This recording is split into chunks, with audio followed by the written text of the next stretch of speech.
This story is titled, My Parents Refused to Help Me Pay for Life-Saving Surgery, Choosing My Sister's Wedding Instead.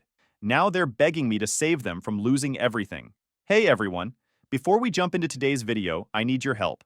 We've noticed the channel is losing some traction, and subscribing is one of the best ways you can support us. It's quick, free, and it helps us keep bringing you awesome content. Your support means the world. Let's keep this channel growing together. Thanks so much. Now let's start the video. All right, Reddit, buckle up because this is going to be a long one. I've been sitting on this story for a while, but after what went down last week, I need to get this shit off my chest. Fair warning, this isn't some feel-good family reconciliation story.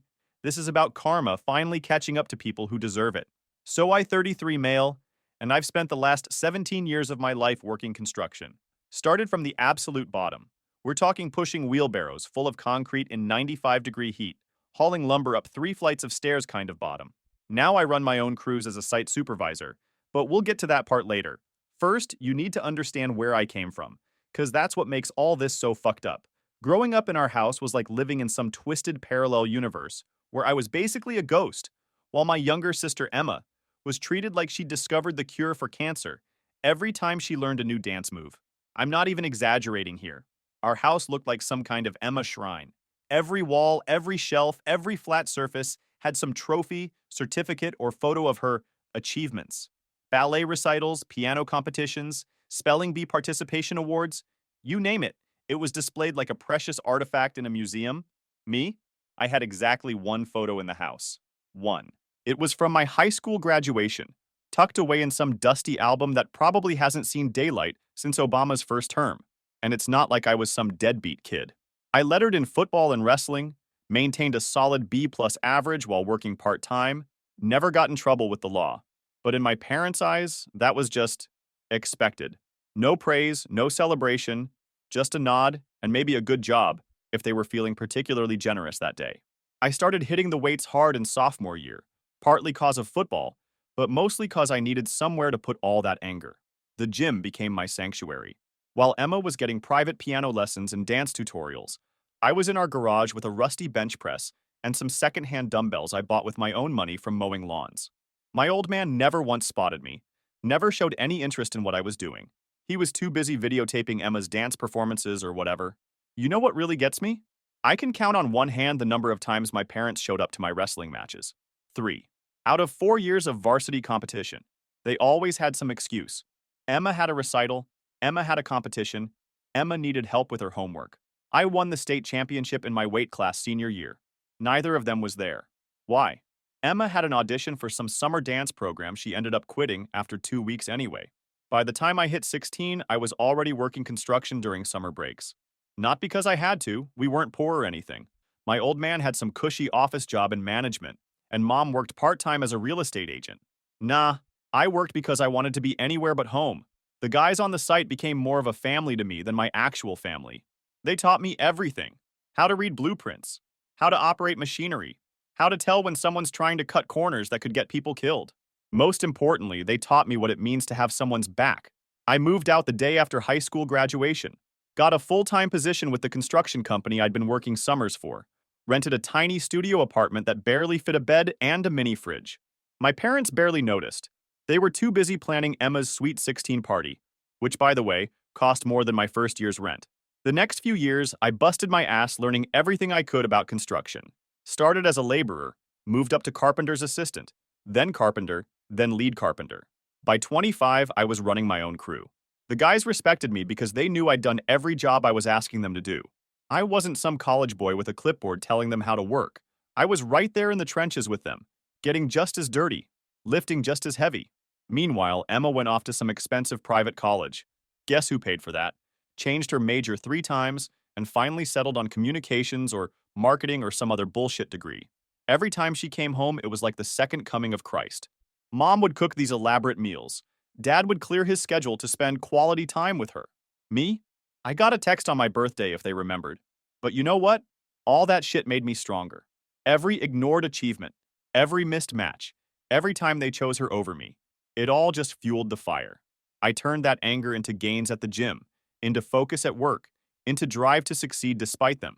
Not because of them. By the time everything went sideways with my health, I was benching 315 for reps, deadlifting 500, and running crews that finished projects ahead of schedule and under budget. So there I was at 28, crushing it at work, hitting new PRs at the gym every month, and finally feeling like I had my shit together. I'd worked my way up to site supervisor at one of the biggest construction companies in the area. Had my own apartment, nothing fancy, but it was mine. Was even thinking about maybe starting my own business down the line. Then life decided to remind me it's got a mean right hook. It started with this weird pain in my chest. Not like heartburn or muscle strain. This was different. At first, I brushed it off. You work construction long enough, random aches and pains become like background noise. Plus, I was that typical meathead who thought being tough meant ignoring when your body's trying to tell you something's wrong. Fucking stupid looking back on it. The real wake-up call came during a deadlift session. I was going for a new PR, 525 pounds. Everything felt solid during warm-ups. But as soon as I started pulling that weight, it felt like someone had wrapped a steel band around my chest and was tightening it with every breath.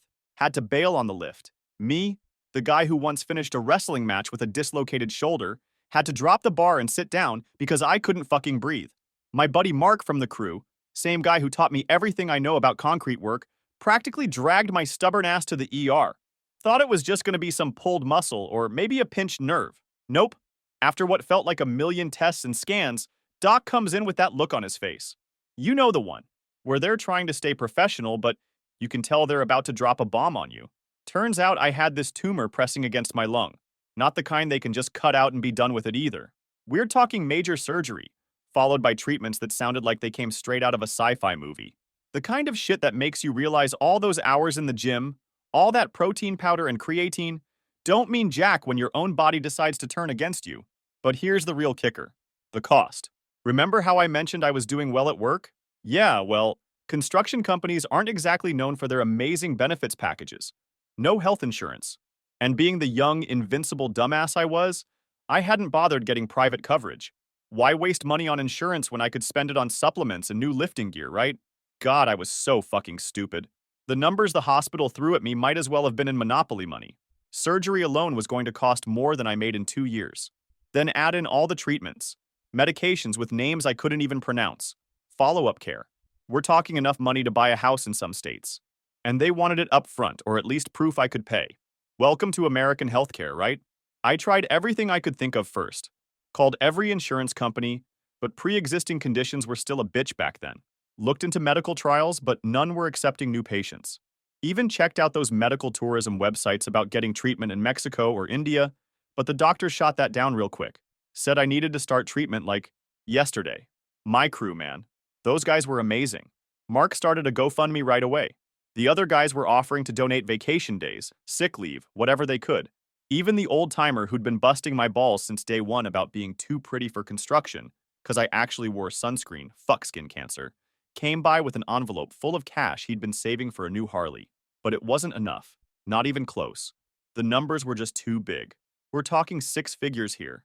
And time wasn't on my side. Every day I waited, this thing in my chest was growing, making it harder to breathe, harder to work, harder to even get through a normal day without feeling like I was drowning on dry land. Lost 15 pounds in the first month, just from stress and not being able to eat right. Had to drop down to light duty at work because I couldn't handle the heavy lifting anymore. Every breath felt like I was trying to suck air through a coffee stirrer. Nights were the worst. Lying there in the dark, feeling this thing inside me, wondering if each breath might be the one where my lung finally gives out. That's when I made the hardest decision of my life. After years of being the independent one, the one who never needed help, the one who'd built everything from scratch, I had to swallow my pride and go ask my parents for help. They weren't rich, but they had savings, good credit, a paid-off house. Plus, they were my fucking parents. The people who are supposed to have your back when shit hits the fan. It was a Tuesday evening when I drove to my parents' house. Remember that clearly because I'd just gotten my latest test results that morning, and the doc was pushing hard for us to schedule the surgery ASAP. I'd lost another 10 pounds that month. My work jeans were hanging off me like I was some teenager trying to look cool. Chest pain was getting worse, to the point where I had to take breaks walking up a single flight of stairs. Their house looked exactly the same as it always had. Real estate prices in their neighborhood had doubled since they bought the place. They were sitting on at least $500,000 in equity alone. I sat down in the chair across from them, trying to ignore how my chest felt like it was in a vice grip. Started explaining everything. The diagnosis, the timeline, the costs. Showed them all the paperwork from the hospital, the treatment plans, everything. Even had a letter from my doctor explaining how urgent this was. My hands were shaking the whole time, but not from the illness. It was the hardest thing I'd ever done, asking them for help. You know what they did while I was laying all this out? Mom kept glancing at her phone, like she was waiting for a more important call. Dad just sat there with his arms crossed. That same look on his face he used to get when I'd tell him about my wrestling matches, like he was tolerating an annoying sales pitch. When I finally finished talking, there was this long silence, the kind that makes your skin crawl. Then Mom and Dad did this thing they always did, this little look between them, like they were having a whole conversation without words. Finally, Dad cleared his throat and dropped the bomb. We can't help you with that, Jake. We've already committed our savings to Emma's wedding. I thought I'd misheard him at first, like maybe the tumor had spread to my brain or something. But nope, he just sat there, looking at me like he'd told me they couldn't lend me 20 bucks for gas. The wedding? I remember my voice cracking. Not from emotion, from straight up disbelief. You're choosing a fucking party over my life? Mom jumped in then, all smooth and calm like she was explaining something to a child. It's not just a party, Jake. This is Emma's special day. We've already put down non-refundable deposits. The venue alone was $30,000. $30,000 for a venue. Meanwhile, I'm sitting there literally dying, needing surgery that could save my life, and they're worried about their precious Emma's Instagram perfect wedding. I could die without this surgery, I said it slow, making sure they understood exactly what they were doing. This isn't me asking for help buying a car or starting a business. This is life or death. Dad actually had the balls to shrug, like he was dismissing a waiter who'd brought him the wrong appetizer. You've always been resourceful, Jake. You'll figure something out. This is Emma's time. We can't let her down. That's when it hit me. All those years of being the forgotten son, all those missed events, all those times they chose her over me. It wasn't just them being busy or distracted. They genuinely valued her happiness over my life. Their son could literally die, and they were more concerned about their daughter having the perfect wedding photos. I got up to leave, my legs barely holding me up. Mom actually had the nerve to say, "Don't be dramatic, Jake. There must be some payment plan you can work out with the hospital." Payment plan? Like I was buying a fucking dishwasher or something. The last thing I remember before walking out was looking at that wall of Emma's photos. All those smiling faces, all that money spent making sure their precious daughter had everything perfect. And there I was, their son, walking out of their house knowing I meant less to them than a party. That was the last time I spoke to them for almost 5 years. The next few months after my parents chose a fucking wedding over their son's life were pure hell. Not the metaphorical kind. I'm talking actual, physical, wondering if you'll wake up tomorrow kind of hell. But here's the thing about hitting rock bottom. Once you're there, you've got nothing left to lose. And sometimes, that's exactly what you need to find out who you really are. First thing I did after leaving their house was drive straight to work. It was already dark, but I knew Mark would still be there finishing paperwork. Guy's been running night crew for 15 years. Found him in the site office, doing what he always does, cursing at Excel spreadsheets and drinking coffee that could strip paint. Told him everything. Not gonna lie, broke down halfway through. Here I am, 6 feet 2 inches, 220 pounds. Well, more like 190 by then, crying like a baby in a construction trailer. Know what Mark did? Didn't say a word. Just got up, locked the office door. Then he picked up his phone and started making calls. By midnight, we had a plan. Not a good one, but when you're drowning, you don't complain about the quality of the rope. The next few weeks were a blur of hospital payment negotiations, loan applications, and picking up every extra shift I could physically handle. The crew, my real family, stepped up in ways I still can't talk about without getting choked up. These guys, most of them living paycheck to paycheck themselves, somehow scraped together almost $15,000 for my treatment fund. Miguel, our master carpenter, who'd been sending half his paycheck to family in Mexico, handed me an envelope with $2,000 in cash.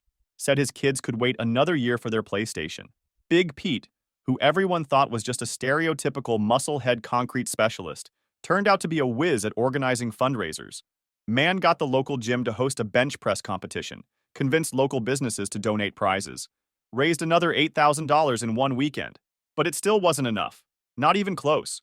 The surgery alone was going to cost over $80,000, and that's before adding in all the other treatments. So I did what I had to do. Sold my truck, the one I'd spent 2 years restoring on weekends. Sold my custom gaming PC. Sold every piece of gym equipment I owned. Even sold my grandfather's watch, the only thing he'd ever left me. That one hurt the most. Meanwhile, I was still trying to work as much as possible, even though by this point I could barely make it through a 4-hour shift without feeling like I was breathing through a straw. The tumor was growing, pressing harder against my lung. Every breath felt like trying to inflate a balloon inside a box that's too small. Lost another 15 pounds. My work boots stopped fitting because my feet were swelling from the fluid retention. The worst part? Seeing Emma's wedding preparations all over social media.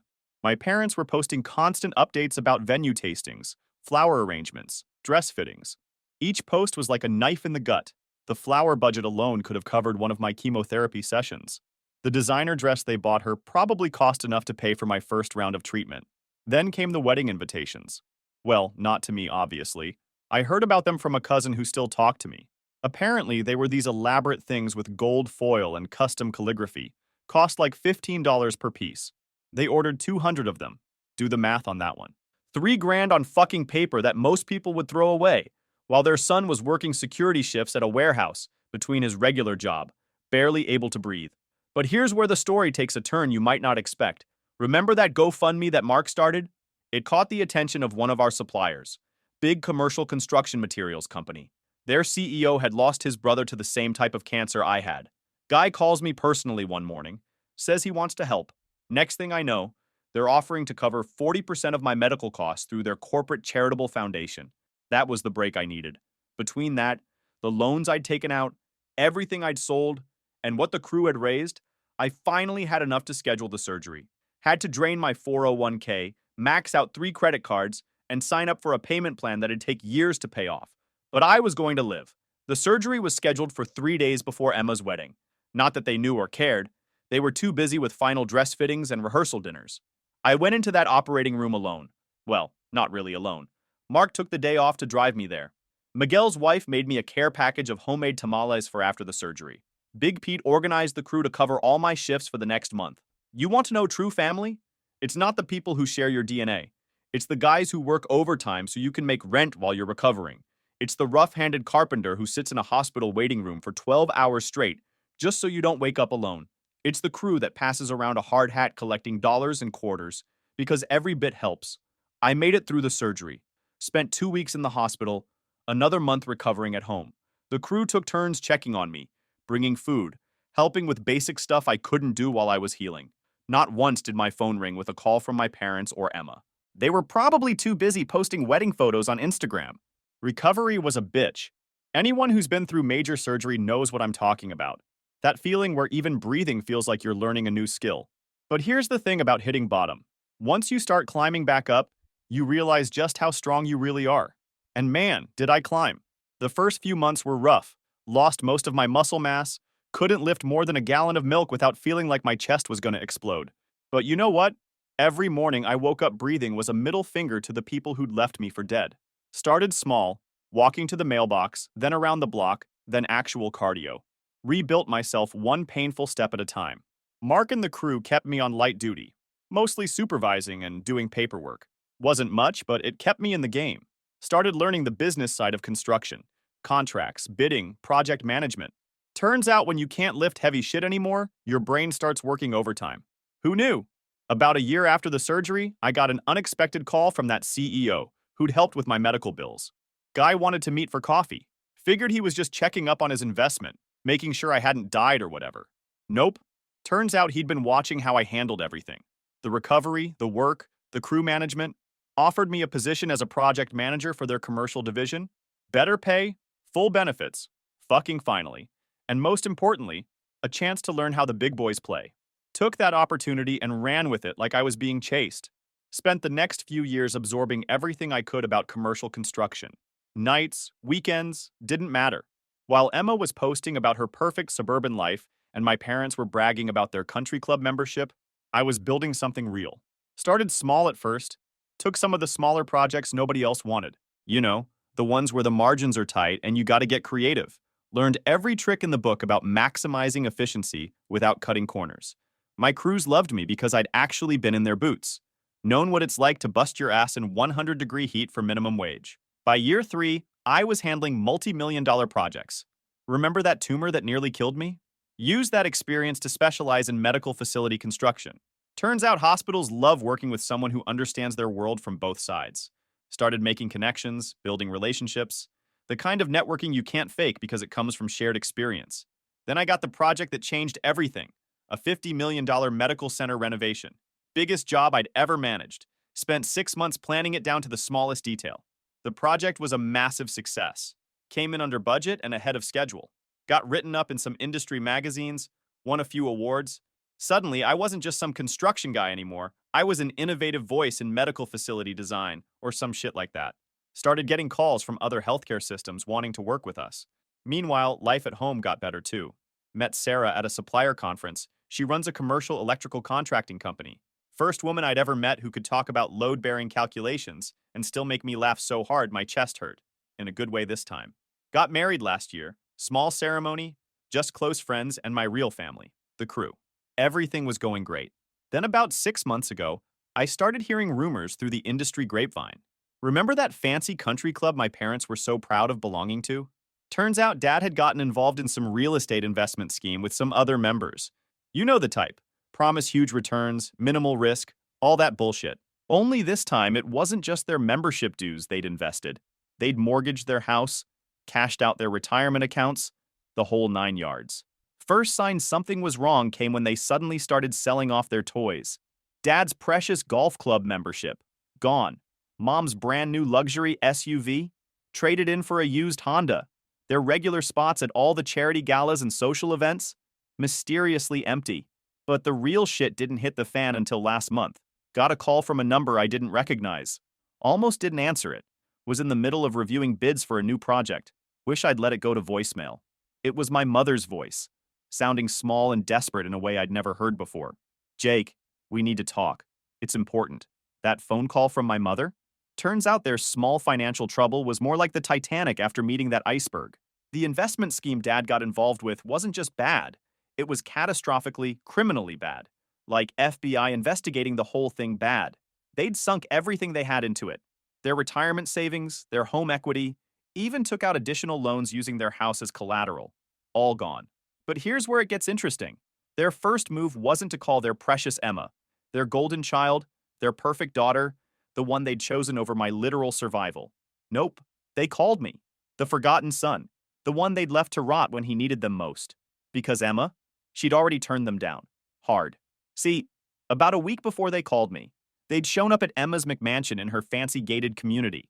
The same house they'd helped her and her lawyer husband buy, with a massive down payment, while I was still paying off my medical bills, by the way. They'd packed up some suitcases, thinking they could just move in with their precious daughter until things sorted themselves out. Want to know what their perfect princess did? Had her husband answer the door? This guy, this corporate lawyer who'd spent the last 5 years kissing their asses at every family gathering, looks them dead in the eye and says, "We can't risk having your financial problems affect our children's future." Then he hands them a business card for a bankruptcy attorney and closes the door. In their faces. While Emma watched from the window, the same daughter they'd spent hundreds of thousands on, private school, dance lessons, college, that ridiculous wedding, wouldn't even let them sleep on her couch. The same parents who'd chosen her wedding over their son's life were now standing on her doorstep with nowhere to go, and she treated them like door-to-door salesmen. Mom told me all this through tears when she finally broke down and called me. Not because she felt bad about what they'd done to me. No, she was just desperate. They were 3 months behind on their mortgage. The bank was starting foreclosure proceedings. Dad's precious Mercedes had already been repossessed. All their friends from the country club had suddenly stopped returning their calls. "We don't know what to do, Jake," she sobbed into the phone. "We've tried everything. We need help." I sat there in my office, my nice big corner office with a view of the city, listening to her cry. The same woman who'd sat there stone-faced when I told her I might die without surgery was now breaking down because they might lose their house. "How much do you need?" I asked, keeping my voice neutral. Professional. Like I was talking to a subcontractor who'd screwed up a bid. 50,000, she whispered. "Just to catch up on the mortgage and hold off the foreclosure. We can figure out the rest later." 50,000. The exact amount they'd spent on Emma's wedding photographer and videographer. I remember seeing the photos. They'd hired some famous Instagram guy who usually did celebrity weddings. Got a whole team of videographers too, with drones and everything. Real artistic shit. "What does Emma say about all this?" I asked, even though I already knew. There was a long pause. "She says, She says they're investing in their children's future, that they can't risk their financial stability. But Jake, we're your parents. We raised you. We dot dot dot. I cut her off. Like you raised me when I needed surgery? When I was literally fighting for my life? That was different, she snapped, sudden anger replacing the tears. That was an emergency. We had commitments. An emergency? I felt my voice rising. I could have died, Mom. Actually died. But you had commitments to Emma's wedding. And now you're calling me because she won't help you? That's when Dad got on the phone, still trying to sound authoritative, like he had any power left in this situation. Now listen here, son. What's past is past. We need to think about the future. About family. Family. There was that word again. The same one they'd thrown around when they needed something, but conveniently forgot when I was the one in need. Tell me something, Dad, I said, leaning back in my chair. When Emma turned you away, when her husband handed you that bankruptcy attorney's card, did it hurt? Did it feel like someone had ripped your heart out? Like the person you'd given everything to just didn't care if you lived or died? The silence on the other end was deafening. The morning after that phone call from my parents, I had a lot to think about. Spent a few hours in my home gym, the one Sarah and I had built in our basement, not really working out, just sitting there on my bench press, staring at myself in the mirror, looking at the scar on my chest from the surgery I'd had to fight for alone. The next day, I got a call from the bank handling my parents' mortgage. Turns out I was still listed as their emergency contact. Emma had demanded to be removed from all their financial documents months ago. The bank representative was very professional, explaining they were preparing for foreclosure proceedings, asked if I was in a position to help resolve the situation. I told them I'd get back to them. Had some thinking to do first. That Saturday, I drove down to my old construction site, the one where I'd started as a laborer, where Mark and the crew had saved my life. Place was different now. We were finishing up that $50 million medical center project. My project. Standing there in the morning sun, looking at this massive building that existed because I'd survived, I made my decision. Called my parents. Told them to meet me at the site. Told them to come at 7 a.m. sharp, when the day crew would be arriving. They showed up looking like hell. "Why are we here, Jake?" Mom asked, trying to sound authoritative but her voice shaking. They looked out of place in their casual luxury clothes, surrounded by men and women in work gear who were actually producing something real. I turned to face them. See this building? This whole medical center? It exists because I survived, not because of you, in spite of you. Every person who gets treatment here, every life that gets saved in this building, it's because I made it without you. Dad started to say something, but I cut him off. I brought you here because I want you to understand something. 5 years ago, I sat in your living room and begged for help. I needed $80,000 for surgery that would save my life. You chose Emma's wedding instead, a party that cost more than what I needed to survive. We've apologized for that, Mom interrupted, her voice small. We were wrong. We know that now. No, I said, my voice hard. You're not sorry you did it. You're sorry you need something from me now. There's a difference. I pulled out my phone, opened my banking app. You need $50,000 to save your house. That's less than what you spent on Emma's wedding flowers. The daughter who won't even let you sleep on her couch now. Are you going to help us or not? Dad demanded, a flash of his old arrogance showing through. I looked at him for a long moment. Then I turned to the crew, my real family. Hey, Mark. Remember when I needed surgery? When everyone here pitched in to help save my life? Mark walked over, wiping his hands on his vest. Sure do, boss. Still got the hard hat we used to collect donations. I turned back to my parents. These men, who make a fraction of what you used to make, who have their own families to support, gave everything they could to help me live. They showed me what real family means. Then I did something that felt like lifting 1,000 pounds off my chest. I smiled. The answer is no. I'm not giving you a cent. Not for the house, not for anything. Ever. Mom started crying. Dad's face went red. We're your parents. You can't just... I can. I cut him off. And I am. You know what the difference is between you and Emma? Nothing. You're exactly the same. You only care about people when they're useful to you. The moment they need something, you throw them away. I gestured to the medical center rising behind me. I built something real here. Something that helps people. While you were throwing parties and playing golf, I was creating something that matters. And I did it without you. Where are we supposed to go? Mom sobbed. We'll be homeless. I shrugged. You'll figure it out. You're resourceful. Isn't that what you told me when I was dying? Started walking away then, but turned back one last time. Oh, and Dad? Remember what you said about family helping family? You were right. Family does help family. You're just not my family anymore.